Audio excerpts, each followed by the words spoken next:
पसंद आए।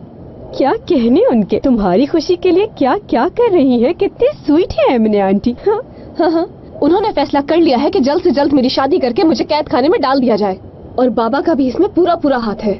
मतलब मुझे समझ नहीं आता ये कैसा प्यार है इनका। मुझे ऐसे दलदल में फेंकना चाह रहे हैं जहाँ से मैं कभी निकल ही नहीं सकती, कभी भी नहीं। कैसे माँ बाप है। शुक्र तुम्हारे पापा बगैर लालच के तुमसे प्यार करते हैं, वरना एक मेरे बाबा हैं कि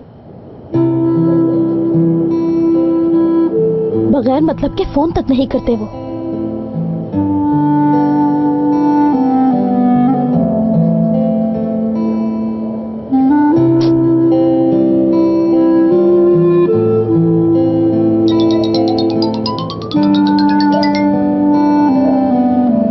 अस्सलाम वालेकुम। मैं तुम्हारी खैरियत मालूम करना चाह रहा था। कैसी हो तुम? बहुत शुक्रिया, ठीक हूँ अब। बल्कि मुझे समझ नहीं आ रहा था कि मैं तुम्हारा कल रात के लिए कैसे शुक्रिया अदा करूँ। बहुत शुक्रिया तुम्हारा। ऐसा मत कहो। मगर उस कर्ज का क्या होगा जो तुम्हारा मुझ पर है? सब भूल जाते हैं दोस्तों में कैसा कर्ज। चलो ठीक है। तुम्हें पता है उस घर में ही शायद कुछ था। भाई भी बहुत जल्दी आ गए थे वहां से, वो भी बहुत उदास थे, बिल्कुल तुम्हारी तरह। कुछ पूछा तो नहीं मैंने, मगर मैं समझ गया था। क्यों, क्या हुआ?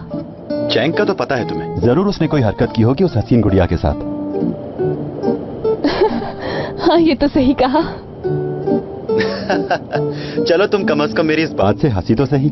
मेरा मकसद पूरा हुआ, बाद में बात करते हैं। ठीक है, थैंक यू अगेन। अरे तुम थैंक यू क्यों बोल रही हो? मुझे फिर से डायलॉग बोलना पड़ेगा कि दोस्तों के बीच no sorry no thanks. Okay, phone रखता हूँ। Good bye, take care. हाँ यार, कितना अच्छा दोस्त है ना तुम्हारा, बहुत साथ दिया इसने। हाँ दुरुक बहुत। वो बंदर भी कल रात दरअसल पार्टी से जल्दी वापस आ गया और थोड़ा अपसेट भी था वो। अच्छा, लेकिन वो जल्दी क्यों आ गया? रात एक बार फिर उसका झगड़ा हुआ होगा, और ऐसा भी हो सकता है कि जो कुछ हम सोच रहे हो ऐसा बिल्कुल भी ना हो, दीदम से उसका कोई ताल्लुक ही ना हो, और ये सिर्फ हमारी मिसअंडरस्टैंडिंग हो। क्या ख्याल है? असली अगर उसका उससे ताल्लुक ना होता तो वो उसके साथ ऊपर क्यों जाता? उसने ये सब उस वक्त किया जब हयात भी वहाँ मौजूद थी। बस मुझे माफ करना, मैंने उदास कर दिया तुम्हें। मैं क्यों उदास होंगी? जो होना था वो तो हो गया, अब क्या कर सकते हैं। और वैसे भी हम दोनों का कोई रिश्ता थोड़ी था, वो तो बस मेरा बॉस है।